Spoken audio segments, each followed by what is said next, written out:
Hello everyone, once again welcome to this channel government job vision. आज हम इस video में आपको वाईजे स्टील एमटी 2020 का जो एग्ज़ाम होने वाला है 10 डेज के लिए बेस्ट स्ट्रेटजी बताने वाला हूँ इस वीडियो में।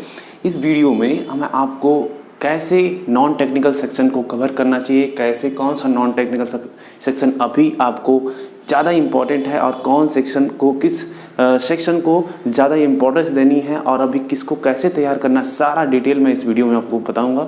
इस वीडियो को आप अगर एग्ज़ाम देने वाले हैं तो मिस मत करिएगा, टिल द एंड इस वीडियो को ज़रूर देखिएगा।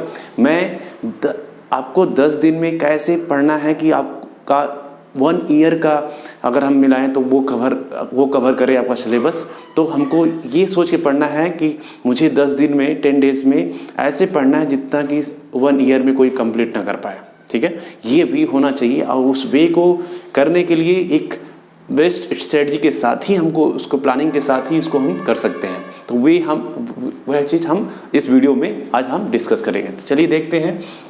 आपका पहली बात, जो नॉन टेक्निकल सेक्शन है आपका 100 क्वेश्चन आने वाला है, क्योंकि टेक्निकल भी आपका 100 होगा, नॉन टेक्निकल भी 100 होगा।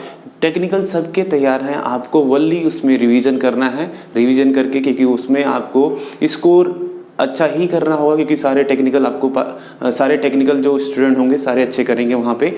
लेकिन यहाँ मैटर करेगा नॉन टेक्निकल सेक्शन, क्योंकि सबका वीक होता है और कौन सेक्शन ज़्यादा वीक होता है, कौन सेक्शन पे लोग अभी ज़्यादा प्रिपेयर होंगे, वो चीज़ आपको सोच के चलना चाहिए। क्योंकि काफ़ी इनफ टाइम मिल चुका है आपको वाईजे स्टील एमटी के लिए प्रिपरेशन के लिए। तो आपको बहुत ही प्लानिंग के साथ सेक्शंस वाइज चूज़ करके इस 10 डेज में उस पर मोर फोकस होना चाहिए। तो पहले देखते हैं आपका कितने सेक्शन में ये आपका नॉन टेक्निकल डिवाइडेड है। पहली बात, ये आपका एग्ज़ाम जो है 2.5 आवर का है और 200 क्वेश्चन होंगे। आपकी स्पीड अच्छी होनी चाहिए। दूसरी बात, आपके पास इसमें नेगेटिव मार्किंग नहीं है, इसलिए सभी स्टूडेंट 200 क्वेश्चन अटेम्प्ट करेंगे।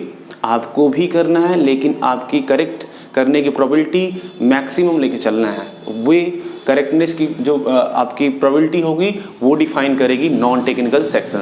इसमें स्टूडेंट ज़्यादा मिस्टेक करते हैं, ये आपको नहीं करना है for getting selection in Vizag steel MT 2020 exam, ठीक है।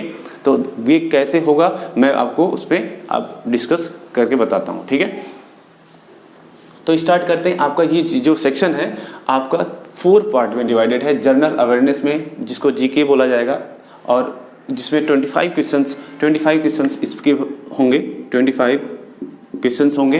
एप्टीट्यूड होगा जिसमें आपका 25 क्वेश्चन होगा। रीजनिंग होगा जिसमें 25 क्वेश्चन होगा, और जनरल इंग्लिश होगा जिसमें आपका 25 क्वेश्चंस होगा, ठीक है। DI जो है इंक्लूडेड होगा इसमें एप्टीट्यूड में। एप्टीट्यूड का पोर्शन काफ़ी लेंदी होता है, काफ़ी बड़ा होता है। आपको इसमें टाइम वेस्ट अभी ज़्यादा नहीं करना है, वल्ली आपको फार्मूला ट्रिक समझ के आगे बढ़ना है, क्योंकि यहाँ पे आपने काफ़ी इनफ टाइम दिया है। सारे बच्चे एप्टीट्यूड और रीजनिंग पे फोकस करेंगे, अभी कर रहे होंगे क्योंकि उनको पता चला होगा कि एग्जाम हो गया है, तो ये इस पर ज़्यादा फोकस करेंगे। आपको वल्ली इस पर रिविजन प्लस शॉर्ट ट्रिक्स थोड़ा सा प्रैक्टिस करके निकलना है। आपको मोर फोकस DI पे करना है। DI भी इसी का पार्ट है, एप्टीट्यूड का पार्ट है, इसलिए क्योंकि स्पेशली मेंशन है इस एग्जाम में, इसलिए इस एग्जाम में DI से अराउंड 15 to 20 मार्क्स जरूर आएगा यहाँ पे। इसलिए मैंने लेक्चर कराना भी शुरू कर दिया DI का लेक्चर मिस मत करिएगा, टिल द एंड जरूर उसको देखिए। अगर आपको DI नहीं आता है, डेटा इंटरप्रिटेशन नहीं आता है, तो उसको जरूर वहाँ से वॉच करिएगा, ठीक है। तो DI इंक्लूडेड इन एप्टीट्यूड में आपको सारा इतना वास्ट है आपका एप्टीट्यूड सेक्शन, क्योंकि उसमें बहुत सारे टॉपिक्स होते हैं। वल्ली आपको बहुत तेज़ी से कवर करके निकलना वहाँ पे टाइम वेस्ट करेंगे आप, मतलब यहाँ पे और इस सेक्शन में, और जो इंपॉर्टेंट सेक्शन वहाँ पे आप गवा देंगे। सबसे मैटर करेगा यहाँ पे आपका जनरल अवेयरनेस, क्योंकि जनरल अवेयरनेस में आपका आता है करेंट अफेयर्स,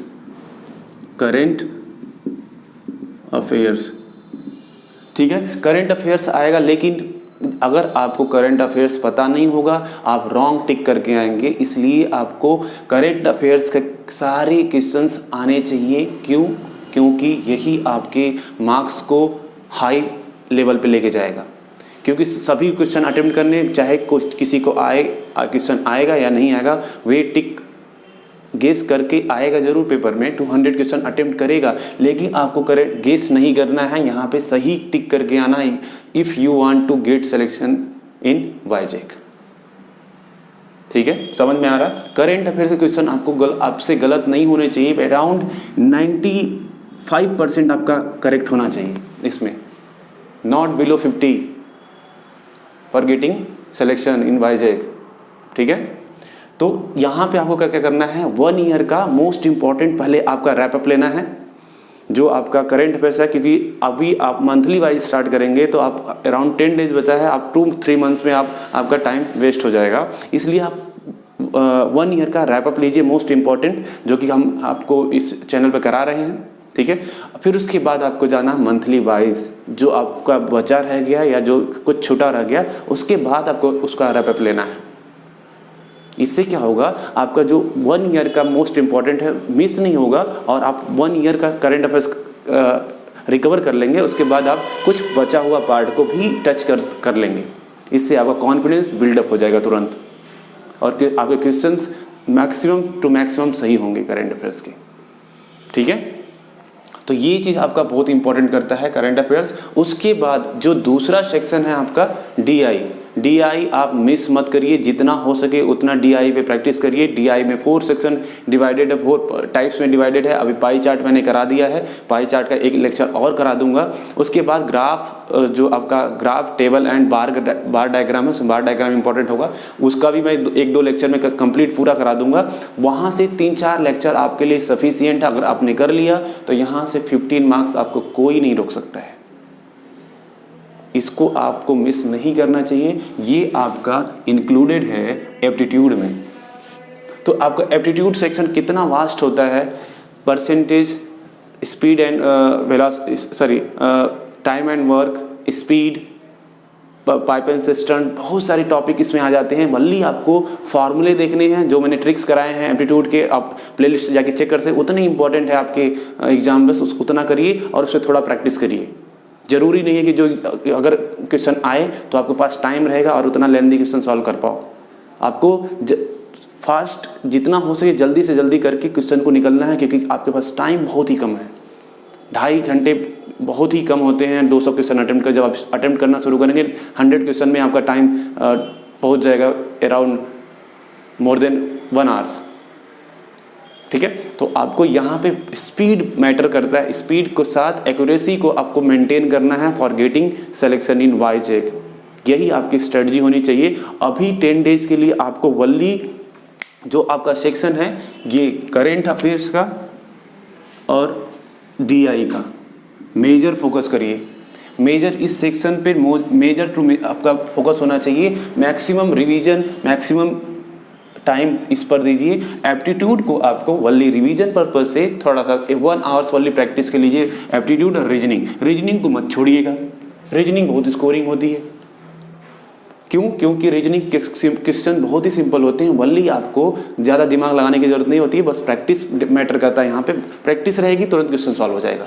यहाँ के क्वेश्चन आप मिस मत करिएगा, ये बहुत ही सिंपल होता है। अगर आपको ज़रूरत पड़ेगा तो मैं कुछ आपको ट्रिक्स, अगर टाइम मिलता है तो मैं इस पर करा दूंगा इस पर।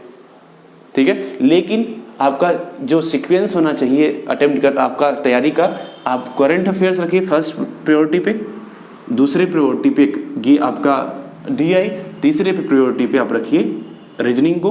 जनरल इंग्लिश पे वल्ली आप, क्योंकि जनरल इंग्लिश आपका मैटर करता है आप इंग्लिश में कितने एक्सपर्ट हो। कुछ मैंने वीडियो कराए हैं सेंटेंस के, जो इंपॉर्टेंट सेंटेंस है दूसरे चैनल पे कराया है, उसका अगर उसका मैं लिंक दे दूंगा आपको, वहाँ से जाके चेक कर। मोस्ट इंपॉर्टेंट सेंटेंस करेक्शन के हैं, वहाँ से आप उसको एक वीडियो देख लीजिए, सफिशिएंट, आपको सेंटेंस करेक्शन सही होगा। सिनोनिम्स, एंटोनिम्स आपके वोकैबुलरी पे डिपेंड करता है कितना है। अगर आप कुछ ऐडअप करना चाहते हैं तो उसको भी कर सकते हैं। तो इस पर ज़्यादा आपको ना डरने की ज़रूरत है। वल्ली आपको जितना 10 डेज में आप कर सकते हैं करिए इसको।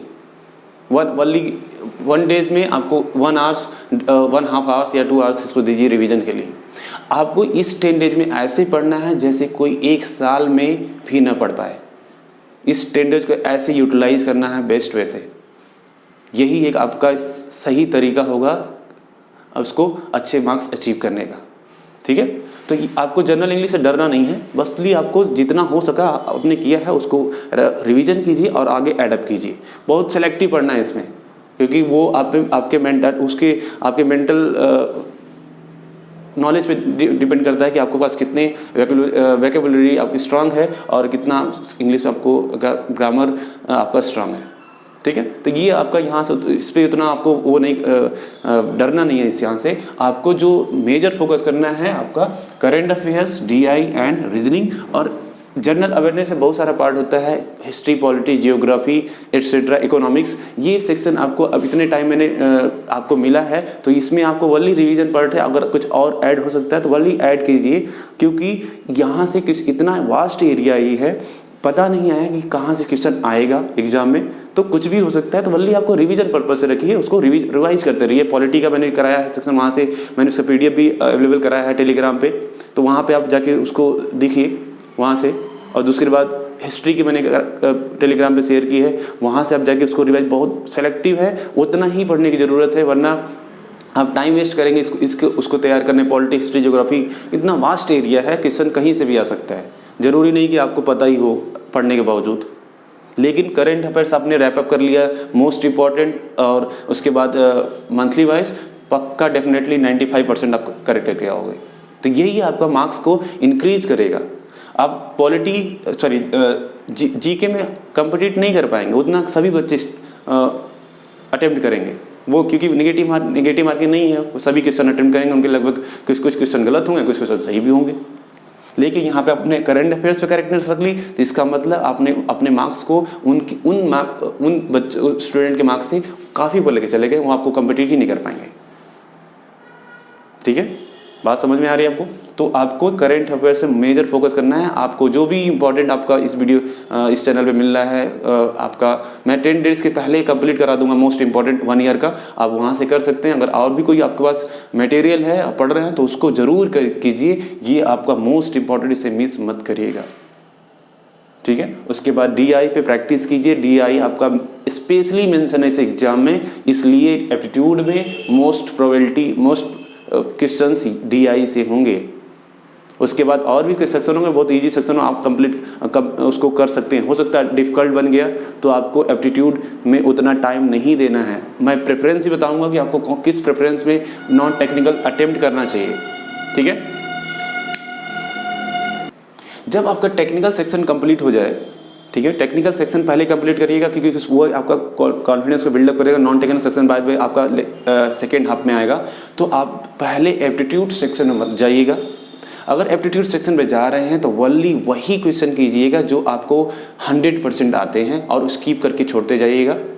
या तो हम तो कहते हैं एप्टीट्यूड सेक्शन पहले मत अटेम्प्ट करिएगा, पहले जीके जनरल अवेयरनेस सेक्शन को टच कीजिएगा। जितना आपको करंट अफेयर्स आता है, जितना आता है, सारे टिक करते निकल जाइएगा। यहाँ पे आपको बहुत ही कम देना है, 10 मिनट से भी कम में, लेस देन 10 मिनट्स में आपको जनरल अवेयरनेस सेक्शन कंप्लीट कर लेना है। 10 मिनट्स काफ़ी होता है। क्यों? ये यहाँ पे आपने अगर टाइम सेव किया जीके सेक्शन में, तो ये आपका टाइम आपको इसमें एप्टीट्यूड और रीजनिंग में यूटिलाइज कर लेंगे, यहाँ पे मार्क्स अच्छा ला लेंगे। इसलिए यहाँ पे इसको बहुत ही फास्ट तभी हो सकता है जब आपको इसमें कन्फ्यूजन नहीं होगी। कन्फ्यूज जो करता है करंट अफेयर्स, कन्फ्यूज करता है। करंट अफेयर्स को आपको अच्छे से करके जाना है 10 डेज में, जिससे आप सारे करंट अफेयर्स बस क्वेश्चन देखें तो आपको आंसर पता होना चाहिए। इस वे में करना है इसको। ठीक है। उसके बाद जनरल इंग्लिश आपको भी बहुत ही स्पीड के साथ करना है, इसको भी बहुत लेस टाइम में अटेम्प्ट करना। ये अगर यहाँ से आपने टाइम बचा लिया जनरल इंग्लिश और जीके से, ये आपको DI में हेल्प करेगा, रीजनिंग में हेल्प करेगा और एप्टीट्यूड में करेगा, जिससे आपका मार्क्स 100 क्वेश्चंस में आपका काफ़ी अच्छा स्कोर आ जाएगा। यही आपके मार्क्स टेक्निकल में जुड़ के आपके स्कोर को अच्छा बनाएगा और आपको सिलेक्शन देने के लिए आपको पूरा हेल्प करेगा। ठीक है। तो ये चीज़ आपको स्ट्रेटजी फॉलो करना चाहिए, ये चीज़ फॉलो करते हुए आपको चलना चाहिए। एक प्रेफरेंस बनाइए और अभी आपका क्या चीज़ पढ़ना है उसका प्रेफरेंस होना चाहिए, और एग्जाम में जब आप बैठेंगे तो उसका भी प्रेफरेंस होना चाहिए कि आपको कौन सा सेक्शन पहले टच करना है और उसको कितना टाइम देना है। ये आपका माइंड में शेड्यूल्ड होना चाहिए पहले से, और उसको उससे ज़्यादा टाइम नहीं देना चाहिए। ठीक है, तो आपको दो चीज़ रखना है कि 10 डेज में कौन सा इंपॉर्टेंट सेक्शन, आपको इंपॉर्टेंट सेक्शन को टच करना है और किसको वनली रिवीजन करना है।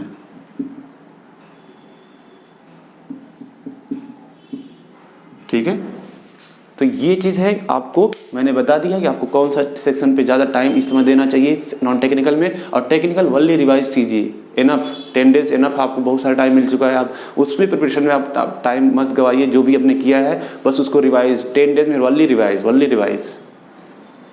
ठीक है, और यहाँ पे आपको चीज़ों को ऐड करना है, क्योंकि यहाँ पे आपको मार्क्स मिस नहीं करना है। सारे क्वेश्चन मैक्सिमम आपके सही होने चाहिए, क्योंकि नेगेटिव मार्किंग नहीं है, सभी 200 क्वेश्चन अटेम्प्ट करेंगे। ठीक है, तो ये आपको प्रेफरेंस रखिएगा कि आपको अभी 10 डेज में कौन सा सेक्शन आपको फर्स्ट पढ़ना है, उसके बाद सेकंड कौन सा पढ़ना है, किस पे सबसे ज़्यादा टाइम देना है, ये आपका प्रेफरेंस होगा। जब आप एग्जाम में जाएंगे तो वही कौन सा सेक्शन आपको पहले अटेम्प्ट करना है। एप्टीट्यूड को मत छू दीजिए, टच करिएगा, ये आपका टाइम पूरा ख़राब कर देगा, कॉन्फिडेंस लूज कर देगा।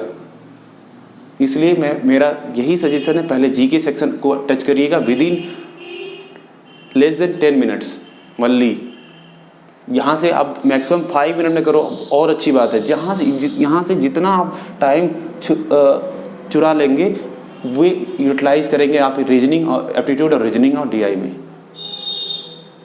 इसलिए यहाँ पे ट्रिक वाइज करना बहुत इंपॉर्टेंट है। यहाँ पे प्रैक्टिस है, रीजनिंग में कोई ज़्यादा ट्रिक नहीं होता है, ओनली प्रैक्टिस। अगर प्रैक्टिस है तुरंत क्वेश्चन सॉल्व हो जाएगा। डीआई में आपको प्रैक्टिस चाहिए। सिंपल ट्रिक, डीआई बहुत ही सिंपल है, बस देखने में डरावना होता है, क्योंकि सब्जेक्टिव फॉर्म में लिखा होता है, डायग्राम बना होता है, तो लोग देख के डर जाते हैं। इस डीआई पे एक फॉर्मेट में 2-3 क्वेश्चन आते हैं, आपने एक फॉर्मेट समझ लिया, 2-3 क्वेश्चन तुरंत सॉल्व हो जाएगा। ठीक है, तो ये चीज़ आपको मिस नहीं करना है। ऐसे आकर के आपको टाइम को चुराना है और यूटिलाइज करना है रीजनिंग और एप्टीट्यूड में। इंग्लिश का सेक्शन काफ़ी तेज़ी से अटेम्प्ट करना है, यहाँ से भी आपको टाइम चुराना है। ये यहाँ से अपने टाइम चुरा लिया और जनरल जीके से अपने सेव कर लिया, तो ये यूटिलाइज आप एप्टीट्यूड रीजनिंग करेंगे, आपका मार्क्स अच्छा आएगा, ये मेरी गारंटी है। आप करके देखिए इस चीज़ को। अभी 10 डेज में आपको वनली यही एक स्ट्रेटजी है। आप हार्ड वर्क के साथ स्मार्ट वर्क के पे भी फोकस करिए, क्योंकि मेहनत करना ही इम्पोर्टेंट नहीं है। अब टाइम आपके पास कम है, आप कितना प्लानिंग करके पढ़ते हैं इस 10 डेज में, ये आप पे मैटर करता है। ये 10 डेज आपके 1 ईयर प्रिपरेशन के बराबर होगा जब आप इस मेथड से चलेंगे तो। और ये सोच के पढ़िए कि 10 डेज में ऐसा हम पढ़ेंगे जी 1 ईयर में कोई स्टूडेंट नहीं पढ़ सकता। ये सोच के पढ़िए, इतना टाइम दीजिए, 10 डेज को यूटिलाइज कीजिए, 10 डेज को पूरा। यही आपका सिलेक्शन का वे होगा। अगर और भी कोई आपको सजेशन होता है, आपको डिफ़िकल्टी होती है, क्वेरीज होती है, तो आप मुझे कमेंट में ज़रूर बताइएगा, मैं उसमें आपको ज़रूर हेल्प करूँगा। अगर आपको ये मेरा स्ट्रेटजी सही लगी हो तो आप इस वीडियो को ज़रूर लाइक कीजिएगा और शेयर कीजिएगा, और मुझे कमेंट में अपना सजेशन देना मत भूलिएगा कि आपको मेरा मोटिवेशन इस एग्ज़ाम के प्रति कैसा लगा।